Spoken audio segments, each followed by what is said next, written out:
If you ever happen to look up the word thesaurus in a thesaurus, it really should pop up a little portrait of Peter Mark Roget, the actual inventor of the thesaurus. But of course it doesn't. Everybody knows if you look up the word thesaurus in a thesaurus, it will simply explode. Or is that implode? I'm not sure. Go look it up. In any case, this Peter Mark Roget was a pretty busy guy.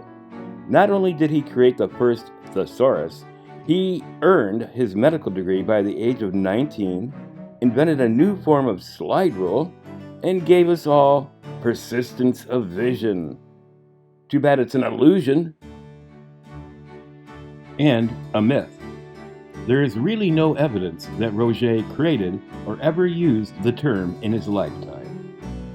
However, he did write and present a paper about a particular illusion he'd noticed created by wagon wheels in motion, which influenced other scientists of the time, like Joseph Plateau and Michael Faraday, who both noted Roget in their own writings and experiments regarding the theory of image retention on the retina, creating the illusion of motion, which only much later would acquire the label persistence of vision.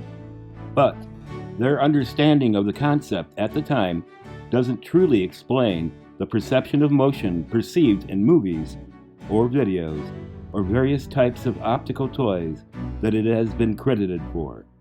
And yet, this is exactly what has been taught for centuries and is still being taught today. But it's not Roget's fault. See, when I was a young sprout, I was taught, just like generations before me, that Peter Mark Roget discovered and proved persistence of vision was an effect within the human retina, which created the illusion of motion and thus could merge separate images together, like with this thaumatrope. But that's not really persistence of vision at play here. At least not like how the term was first understood and used. Persistence of vision was initially considered an optical illusion, created when the visual perception of an object is retained by the human retina after the light source or object is removed. Aristotle noted this effect way back when he stared directly at the sun, and then he stopped. He continued to see an afterimage of the sun. But a succession of static fused afterimages doesn't create a sensation of motion. It's just not that simple. It's never that simple. In fact, it's really complicated and not really fully understood to this day. But we do know a bit more than we did nearly 200 years ago.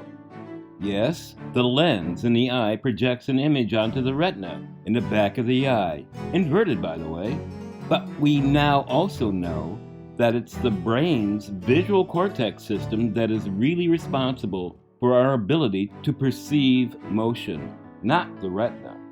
Receptor cells in the retina, known as rods and cones, send the light signals to areas of the visual cortex in the brain, which perceives motion in the real world, and that we now believe also perceives a series of static images of objects in motion held in position for a sufficiently short period of time will also be interpreted by the brain as real-world motion.